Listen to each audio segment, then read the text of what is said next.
ഏതാണ്? ഡാ മഹേഷാണോ? അത് കൂട്ടിയിട്ടില്ലെങ്കിൽ കേറി വാ.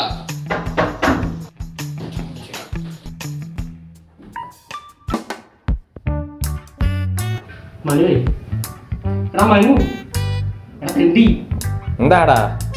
ഞാൻ അത്ര മോശപ്പെട്ടവനാണോ? ഇനിയിപ്പോ എന്താ?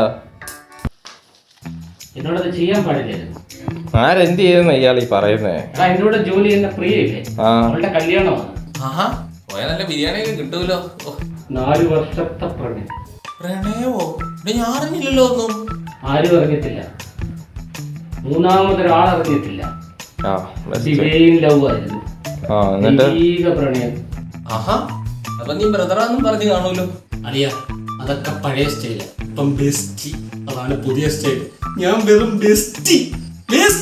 ഇതിന് മുമ്പ് 8-10 പേര് വെച്ചിട്ട് മഹേഷ് വെച്ചിട്ടില്ല. എന്നിട്ടാണ് ഇവിടെ നാളെ തൊട്ട് നേരം വെളുക്കുമ്പോ മഹേഷ് പുതിയ മനുഷ്യനാണ്. എന്നെ ഉപേക്ഷിച്ചു പോയവർ എന്നെ കണ്ട്, എന്റെ വളർച്ച കണ്ട് ഇങ്ങനെ കരയും. നാളെ ഞാൻ ജിമ്മിൽ പോകും, എക്സസൈസ് ചെയ്ത് ഞാൻ മിസ്റ്റർ ഇന്ത്യ ആവും. അത് കണ്ട് അവള് കരയും. എങ്ങനെ ഐഡിയ? പക്ഷെ ഒരു കുഴപ്പമുണ്ടല്ലിയാ, ജിമ്മിൽ പോണേ നീ രാവിലെ എഴുന്നേക്കണം. ഐഡിയ മാറ്റാൻ ഞാൻ യൂട്യൂബ് ചാനൽ തുടങ്ങും. 6 മാസം കൊണ്ട് 1 മില്യൺ അടിക്കും, 1 വർഷം കൊണ്ട് 3 മില്യൺ അടിക്കും. എന്നിട്ട് സിനിമയൊക്കെ കണ്ടിട്ട് സിനിമയിൽ അഭിനയിക്കുന്ന പിള്ളേർക്ക് ഇരട്ട പേരിട്ടവരെ കുറ്റം പറഞ്ഞ് വ്യൂ ഉണ്ടാക്കും. സിനിമ നടിമാരെയൊക്കെ കെട്ടുമെന്ന് പറഞ്ഞ് പ്രപ്പോസ് ചെയ്ത് വ്യൂ ഉണ്ടാക്കും. ഇവളും അവളുടെ തന്തയ്ക്കും തന്തേനും വിളിച്ച് വ്യൂ ഉണ്ടാക്കും. ചെയ്യുന്നത് മാത്രമേ മഹേഷ് പറയാറുള്ളൂ, പറയുന്നത് മാത്രമേ മഹേഷ് ചെയ്യാറുള്ളൂ.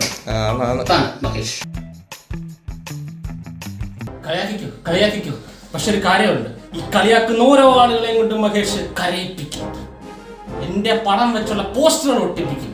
ഈ ജംഗ്ഷൻ ഉണ്ടല്ലോ, നമ്മുടെ പുറത്തുമ്പത്തിന് ആ കുഴിയുള്ള ജംഗ്ഷൻ, ആ ജംഗ്ഷനിലെ പോസ്റ്റിലൊക്കെ എന്റെ പടം ഇങ്ങനെ തിളങ്ങി നിൽക്കും. നീ വരെ ഒട്ടിക്കും. അന്ന് ഞാൻ ഉയരങ്ങളിലേക്ക് പോകുക. ഏത് പട്ടിക്ക് ഒരു ദിവസമുണ്ട്, മഹേഷ് ഒരു ദിവസമുണ്ട്. ആ ദിവസം ഏതാണെന്നൊക്കെ എനിക്കറിയാം. ഇയാള് ചാകുന്ന ദിവസം ചരമദിനം ആവുമ്പോ എല്ലാരും പോസ്റ്റർ ഒട്ടിക്കും. ഞാൻ ഉണ്ടല്ലോ എന്റെ കയ്യിൽ നിന്ന് കാശെടുത്തൊരു ഫ്ലെക്സ് അടിച്ചു വെക്കും. പോരെ? എല്ലാരും കളിയാക്കും. നിനക്കൊരു കാര്യം അറിയാം, എന്റെ കുടുംബത്തിൽ എല്ലാവരും കലാകാരന്മാരാണ്. പക്ഷെ അവരാരെയും സമൂഹം അംഗീകരിച്ചിട്ടില്ല.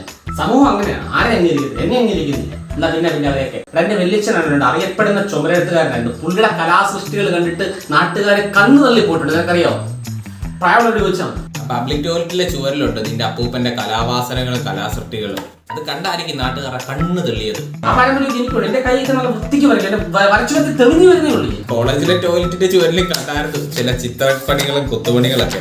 അത് നിന്റെ കലാസൃഷ്ടിയാണെന്ന് എനിക്കിപ്പോഴാണ് മനസ്സിലായത്. മഹേഷോട് നിൽക്കില്ല, വൈകിട്ട് വരും. എനിക്ക് വൈകിട്ട് കിടന്നുറങ്ങണം, അതുകൊണ്ട് ഞാൻ വരും. ഇല്ല ഞാൻ പോയനെ. പിന്നെ മറക്കണ്ട, ഞായറാഴ്ച കേട്ടോ അവളുടെ കല്യാണം.